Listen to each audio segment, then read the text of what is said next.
if I told you that we're not just living through a presidency? We're living through a hinge point in world history, a genuine once-in-a-century pivot, the kind historians will still be arguing about 100 years from now. And more panicked Democrats are beginning to realize just that. Stick them in the very end of this video because we're going to see how Trump isn't just dealing with liberals at a superficial level. Instead, more and more historians are calling the Trump presidency a transitional moment for the entire world. And Democrats are just now beginning to realize that their world, once thought untouchable, is getting dismantled and destroyed in real time.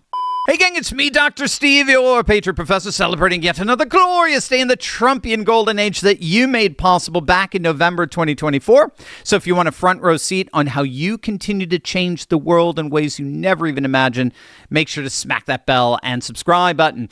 There is a growing consensus that the second Trump term is simply a term like no other.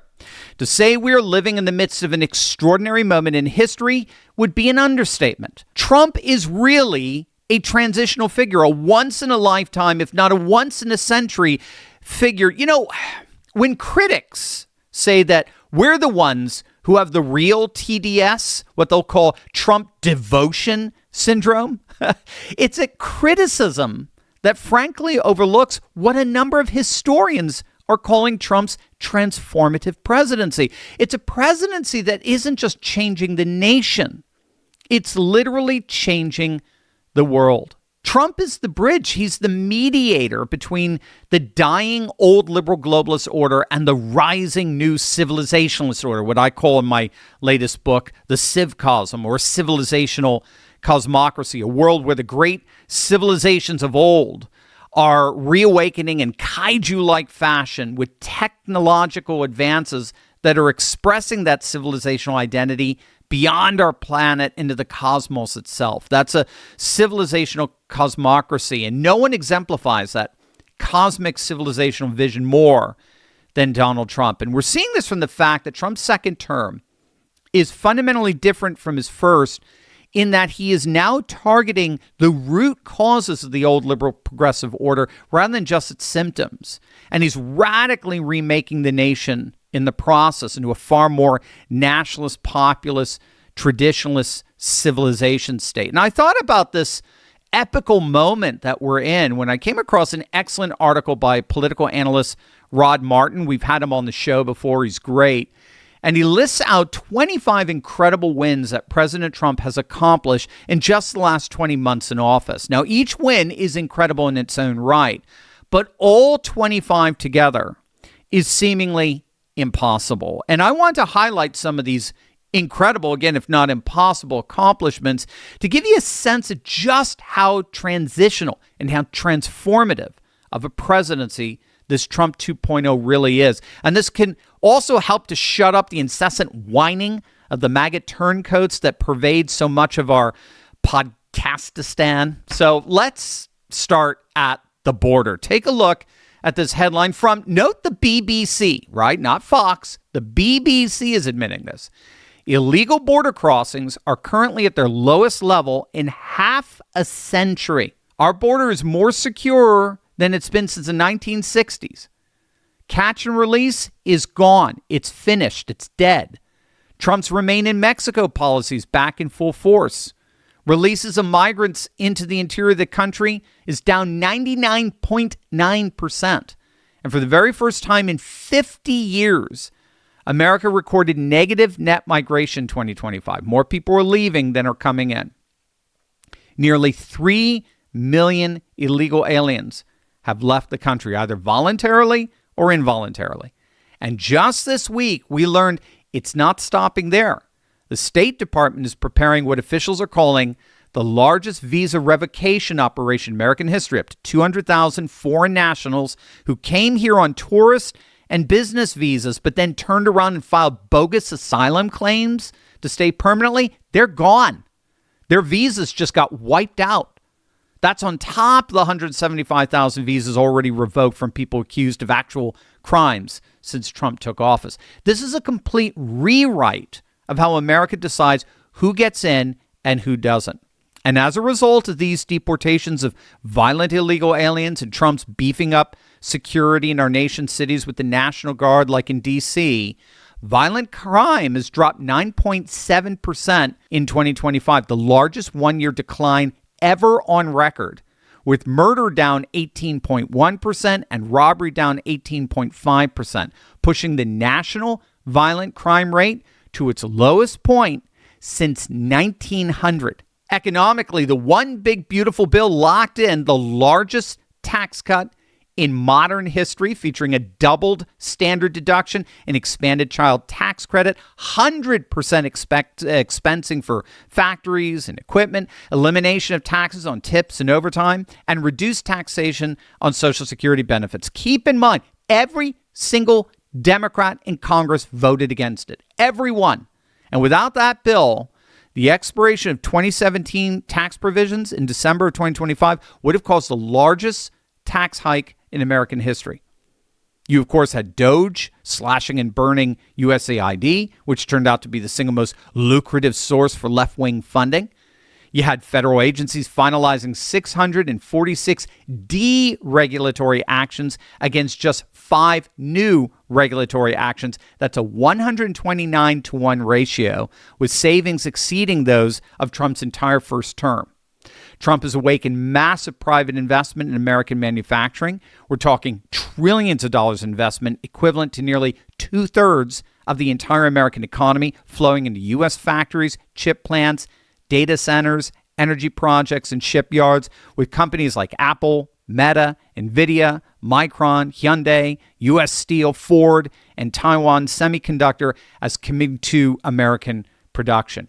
Internationally, Trump has leveraged tariffs to secure new or improved agreements covering trading partners representing more than half of global GDP, reversing 80 years of lopsided trade arrangements. In terms of energy independence, Trump has turned America from the world's largest energy importer, one sending $700 billion annually to other nations for oil, to the world's leading exporter, outproducing Saudi Arabia and Russia combined, while setting new export records in oil, natural gas, and LNG, including becoming the first country to export over 100 million metric tons of LNG in a single year. Trump has reawakened and reinvigorated constitutional executive power in the process of all of this, with a little help from the Supreme Court, particularly the Trump versus Slaughter, aptly named. That's where the court ruled for the very first time in 90 years that the president retains constitutional authority to fire unelected bureaucrats. This decision was key to Trump's dismantling of the administrative state, which he's done in ways no single president has done since it arose with FDR in the 1930s. And we could go on and on and on.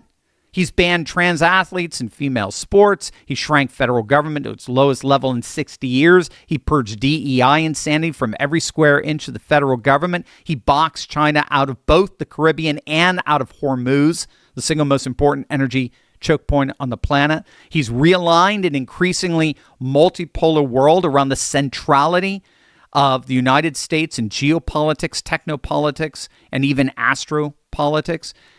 We had the most successful moon mission in the last 50 years. I mean, Rod Martin does an excellent job of organizing all of these accomplishments, so I recommend his article to you, which of course then begs the question, what have the Democrats what have they been doing during this time?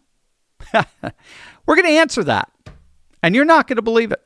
But first, who loves sushi? I know I do. I am a huge, my wife's from Japan. My whole family loves sushi, as do a growing number of Americans. In fact, over the last 2 decades, raw fish consumption has exploded. Sushi bars are everywhere. Grocery stores and gas stations sell it, and millions of people now eat raw fish weekly. But there is a hidden risk most people never think about: parasites. Salmon's one of the worst. It's one of the most popular fish worldwide, but it naturally contains more than 70 parasites.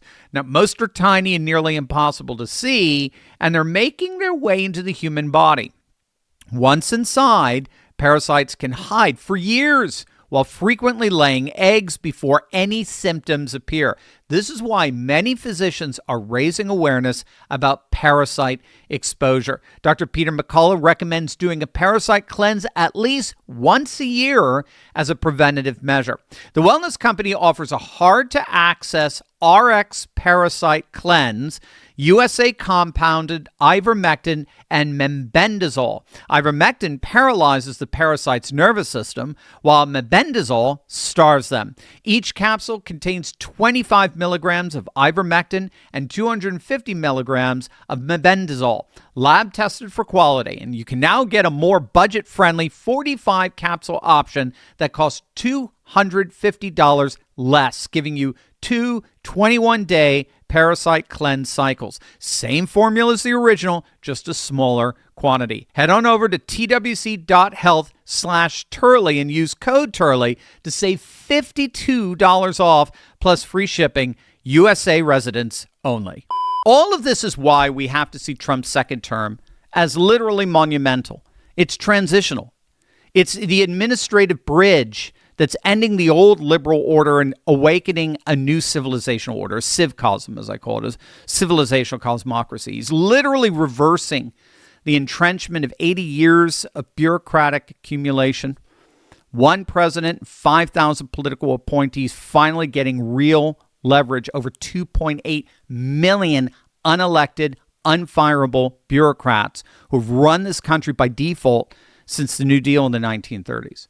Trump, in many respects, is the anti-FDR, or better, he's the new FDR, a civilizationalist FDR. His presidency is every bit as transformative as FDR's was, and it will set the tone for presidencies for the foreseeable future, starting, of course, with Vance Rubio in 2028. And it's not just happening inside America's borders, it's happening to the entire architecture of the modern world, because look at what shifted on the global chessboard. 80 years of lopsided trade arrangements that quietly bled American industry dry, reversed, with new agreements covering trading partners representing more than half of global GDP. The energy order flipped entirely. The nation that once shipped $700 billion a year to hostile regimes for oil is now the single largest energy producer on the planet, bar none, exporting more liquefied natural gas than any country in history. That's so key. It's not just that Trump is winning individual policy battles. It's that he's dismantling the entire post-war settlement, administrative, economic, energy, judicial, and replacing it with something older and more civilizational. A restoration of sovereignty, borders, and accountable authority over the deracinated, borderless, technocratic order the left spent a century building. That's why Trump isn't just moving America. He's a transitional figure moving the entire world off the failed universalist experiment and back into civilizational footing. And I think this is causing the left to go, frankly, berserk. They're losing their mind. This is the essence of TDS. They're losing their minds precisely because they're losing their world. Write that down. That's a good one. Let's remember that one. They're losing their minds precisely because they are losing their world, the world they've built up for over 100 years. And as a result, they've effectively gone nuts.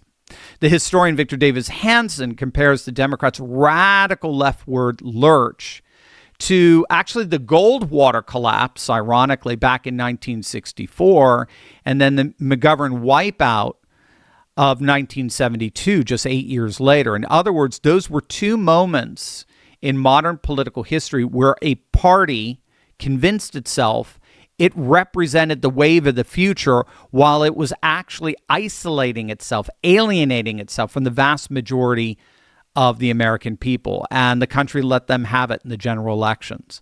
They lost in a blowout. And when you look at the candidates the Democrat socialists are elevating right now, figures built entirely on manufactured victimhood narratives, despite backgrounds of considerable wealth and privilege, running on literal 19th century and 20th century platforms of nationalizing industry and confiscatory taxation, open borders. At the exact moment, voters are watching their own blue cities collapse under debt and crime and dysfunction. I mean, what's happening is that the more radical the Democrat Party becomes, reciprocally, the more the Republican Party, by simple contrast, starts to look mainstream, totally sensible. That's precisely why the left is terrified of what Trump pulled off. It's not simply that he passed a tax bill or built a wall. It's that he proved the entrenched machineries, the courts, the agencies, the trade regimes, the energy order, immigration bureaucracy, the whole apparatus the left assumed was permanent and untouchable was nowhere near as invincible as advertised. And once broken, it doesn't put itself back together. And once voters see negative net migration and falling crime and falling regulation and rising energy production all simultaneously, the left-wing radical woke vision doesn't just fail. It becomes a joke. Trump didn't just win an election. He became the hinge on which an entire civilizational order is turning. And amazingly, he's just getting started. Before I was ever on YouTube, I was a professor. And beginning September 8th, I'm stepping back into a live classroom to teach CivCosm personally. If you want 6 weeks of personal lessons, live Q&A, and real conversation about faith, technology, and the future of civilization, your seat is waiting. Click the link below and register today.